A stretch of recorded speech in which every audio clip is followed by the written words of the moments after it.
And now I've got new advice on real estate, right? Real estate and business law, both of them, because apparently now in the United States of America, it is not criminal. They keep saying convicted, convicted. There was no conviction here. That's a criminal law term, but it's handy. It's a nice term to use if you want to denigrate somebody. But found liable uh, for an offense. And now this is news you can use. Okay, this is news you can use. So the next time that you want to sell a house or you want to get a home equity line of credit, you've heard of these, or refinance. Let's say you have a house and you want to refinance it, right? And you've been to Lowe's every weekend. Harbor Freight knows you by name because you're always buying the new tools to do the home improvement. Handy Andy, I guess, is out of business, but anyway, maybe you're over at Menards or Home Depot. Okay, you haunt those things like the ghost of Christmas past. Oh, we need this. Oh, we need that. Oh, we gotta redo the bathroom. Oh, let's put a slider in. Hey, how about build a deck? Why not? And you've been doing that for a long time, and now you think that the value of the house has gone up because you did all these improvements to it. You bought it was a pile of, what, and now it's, oh boy, it's standing tall. You could put that thing on the cable TV and one of those home shows that super duper makeover shows or whatever, and it would not be embarrassing. Oh, you'd be proud of that thing. And now you think just because you did all that work, right? Because you cut the grass and planted flowers and shrubs and you did all that stuff. You think it's worth more, right? You think this is the top dog in the neighborhood, and so you go to the bank because you're going to refinance the thing, right? And maybe you'd like to take a little cash out. Some people do that, or maybe get a home equity line of credit because you're tired of paying, 39.4% on your non-deductible interest on your credit card, and you think, let's see, if I pay off my credit cards at a, what, 7 or 8% home equity line of credit, that'd be better than paying 634,322% interest on my credit card. That would be better. Okay. And so in order to do that, I'm going to go borrow some more money against the house. Always a great idea. Super duper idea. Get yourself in debt, high interest rate debt, and then put that against the one asset you have that appreciates in value. Yeah, that's a great idea. Wow. Good financial advice. See, we give financial advice here. So I'm advising everybody to run. This is what we call sarcasm. Run run up your debt and then secure it with your house. Yeah, that's a winner. Anyway, people do that. I know you're surprised, but people actually do that. And sometimes it makes sense. Sometimes it really does make sense. You don't want to live in debt, although a lot of people do.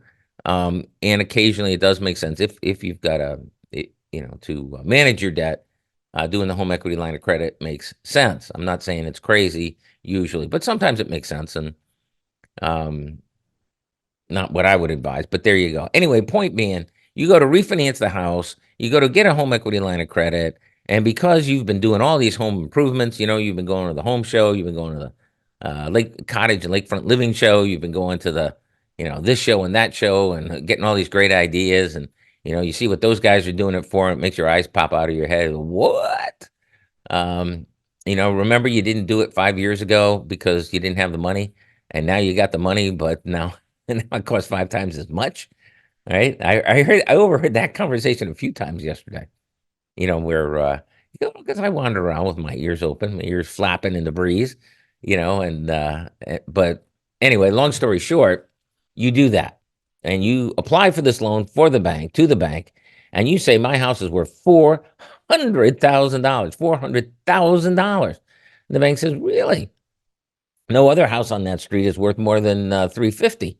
And you say yours is worth 400. You know what we're going to do? We're going to ask an appraiser to go out and take a look at your house. How about that? We're going to have a, because, yeah, on this application, you said it was worth 400.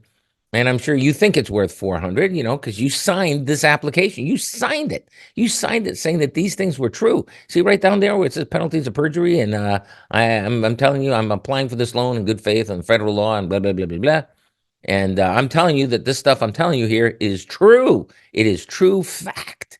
It is factual. It is true that it's worth, my house is worth this much. And that's, because that's what you're thinking. And so they do the appraisal, and it turns out that no, indeed, your house is only worth $320,000. All right. Now they give you the loan based on the $320,000, not 400, 320,000. That's what they give you the loan on. Okay, because you didn't fool them with handy Andy and all that. And they don't believe it anyway because they're bankers, and bankers aren't stupid. Bankers aren't babes in the woods, at least not yet that I'm aware of. And so they loan you $320,000. And now the story begins. What story, you say? Well, the story of your life, having now told the bank that you had a $400,000 house. The bank says you have a $320,000 house, loans you money based on $320,000. Now, of course, now that you've paid off your credit cards, now you've got all that extra money, and so you put it against the loan. Oh, and by the way, you paid the interest rate that the bank told you to pay. Right? You didn't get to set the interest rate. The bank told you what your house was worth. The bank told you how much interest to pay. The bank told you what the payments would be. And you made all of those payments. Aren't you great? And you made them right on time. And eventually you paid off the entire loan. And the bank says to you, golly, you're such a great customer. You're wonderful. You made all your payments right on time. You didn't give us any hassle, and you're still, making things happen. You're a great person.